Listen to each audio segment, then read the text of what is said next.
All right, today I'm working on a 2008 Toyota Prius. This will be similar for all the Gen 2 Priuses.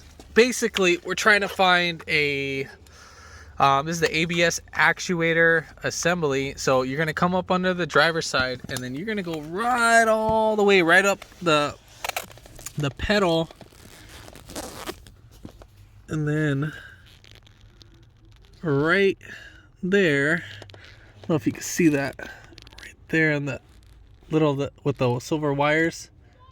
So right there, I don't know if you can see it, or my finger's touching, it's just gonna go all the way up there. You're just gonna need a 10 millimeter to take it off.